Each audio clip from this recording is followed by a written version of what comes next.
Only earning $750 a month is like having a college student's allowance. Even students working at bars make more. Having a low-income wife is a disgrace. Maybe you should divorce so her son can find a better wife. After all, he's the ultimate triple threat. My mother-in-law keeps making snide comments after seeing a pay stub, but it's not actually mine. My name is Amanda, and I'm a 32-year-old nurse. I've been married to John for 5 years. We met at a college club, started dating, and eventually got married. We first met at a party when he was a medical student and I was a nursing student. John hasn't passed the medical licensing exam after failing twice and taking 3 years off. He is currently working part-time and studying hard for the exam. I'm working as a full-time nurse, so I'm the primary breadwinner. John isn't the type to brag about making money in cosmetic surgery or post pictures of a $468,000 Rolls-Royce on social media. He's serious and dedicated, reading accounts of people who've lost family members to illness, checking the number of people affected by infectious diseases daily, and studying literature on Japan's healthcare system. I respect him, even though he isn't a doctor yet. He genuinely wants to become a doctor to save his patients, so I didn't abandon him despite his lack of income as he entered his 30s. He kept the fact that he wasn't a doctor yet a secret from his parents. "Sorry, my mom is too nosy," John said. "It's fine. I support you so you don't have to worry about your parents. Live your life the way you want. This is short term," I reassured him. That's why it remained a secret. The reason it wasn't discovered was that he worked at night as a security guard at the hospital where I worked, so he was technically employed there. He had knowledge and could obtain information from my stories on the job. No one suspected he wasn't a doctor yet because he could talk like one. So to the seldom seen in-laws, I said, yes, patients really like him.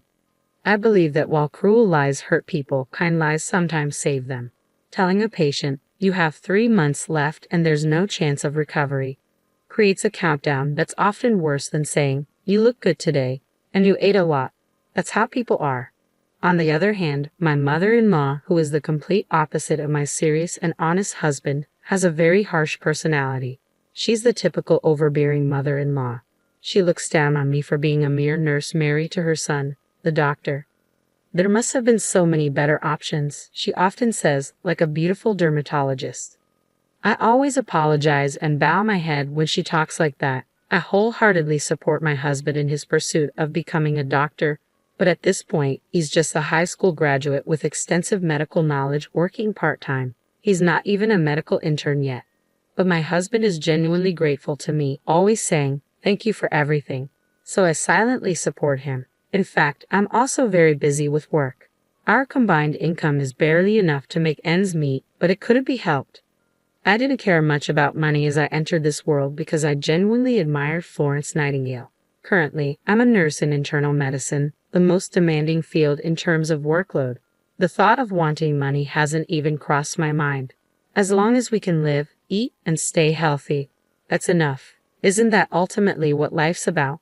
Despite the fact that I'm supporting my husband's living expenses and tuition, my mother-in-law goes around the neighborhood saying, "My son is a doctor and earns well." If he were a serious doctor, he wouldn't want his mother to brag about his income, good or bad. But my mother-in-law doesn't care and only talks about money, money, money. As her son, he has no choice but to silently endure it. She is completely unaware that he is actually working as a security guard in uniform at the hospital instead of walking briskly in a white coat like she brags about. Even if he were walking briskly in a white coat, it's not something to brag about and gossip about. I understand the feeling, but it should be restrained. I was worried that my husband's mental state might be affected and he might fail the medical licensing exam. He's barely hanging on to his dream of becoming a doctor. If he ends up spending his entire life as a security guard after enduring this long journey, it would be a shame. Moreover, his personality is well suited for a doctor. His only weakness seems to be his kindness. That's why my mother-in-law's speculations like claiming my son makes $373,000 a year only add more pressure on him. Knowing that's false only makes things harder for him. Once I gently voiced my disapproval. I think it would be better for the patients if he didn't talk so much about his job because it might cause problems. After all, If you think about it from the opposite perspective, would you want to go to a doctor whose mother is constantly boasting about her son when you're sick? But my mother-in-law didn't care. Shut up. You're just a nurse. You should be grateful that you could marry a doctor. It's luckier than winning a $3 million lottery. Money can't buy status, you nursing school graduate. She spewed such verbal abuse. Yes, I'm sorry. Thank you for allowing me to marry John. I respect him both as a doctor and as a person, so please just leave him alone, I replied. You're so annoying. We can still make him divorce you and remarry. It would be pitiful if our future grandchild inherits your low IQ blood. This is beyond harassment. It's close to a violation of human rights. But I kept quiet. Somehow, compared to saving a patient's life or my sense of mission in my work, my mother-in-law's sarcasm seemed very trivial. I didn't really take her seriously, but as those days continued, the inevitable finally happened. My in-laws live a 30-minute express train ride from our house, so we don't visit each other often. With my busy work schedule, I wasn't around them much, which is why this lie had been working. However, whether out of boredom or impatience, my mother-in-law showed up at our house unannounced. What a cramped house. Why does my pride and joy of a son have to live in such a poor-looking place? She remarked as soon as she arrived.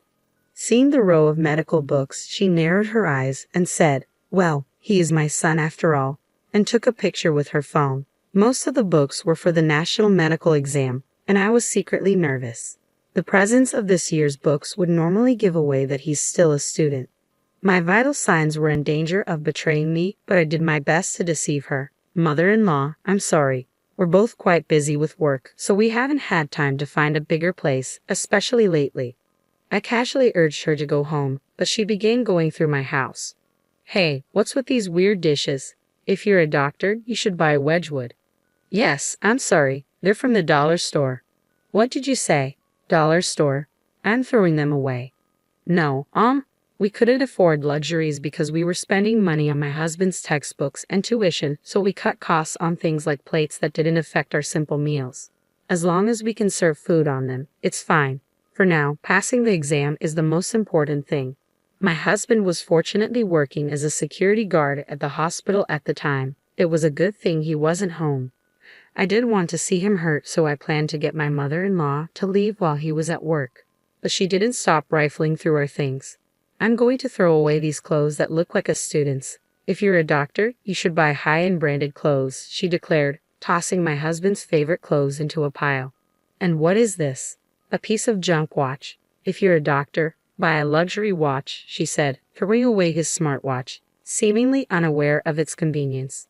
The belongings being discarded one after another were bought with the little money he had earned. He would have preferred to be on the wards treating patients instead of standing outside with his pride in tatters. Still, he was working hard for the sake of his dreams and for the sweat he had shed.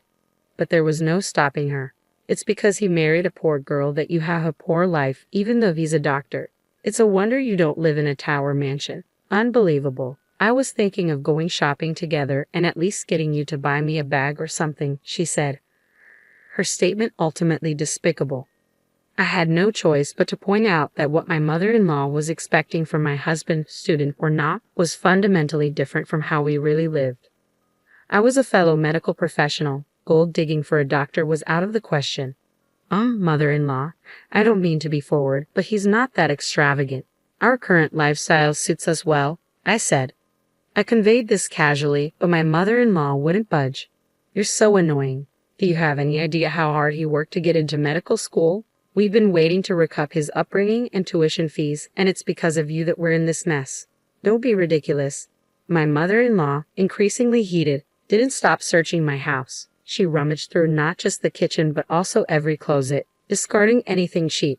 Then, unbelievably, she began to open the clear cases where we kept our utility bills, mail, and other paperwork. That's when she found the pay stubs. They were marked with $750 and $2.25. Despite my husband's name being clearly written on them, she either didn't notice or couldn't read the writing. She screamed, $750? What do you mean, $750, you nurse? That's not my son's daily wage. Even anesthesiologists make $750 a day. And you're the wife of an internist making only $7.50. Are you slacking off at work or what? She began to go insane. That's why you're living in such poverty. You're a money sucker, huh? Barely working as a nurse and deceiving the doctor. You're just a part-time nurse because it sounds good. $750 is nothing, so quit already. That money was earned by him during the younger doctors passing him by, working in the gaps between his study hours for a very low daily wage. It was by no means the same with or without it. I thought it was a very pure number. But my mother-in-law's madness wouldn't stop, and finally the worst happened. You're a poor, luck-bringing wife. Divorce quickly, she demanded. At that moment, everything came to a head. I heard the front door slam shut.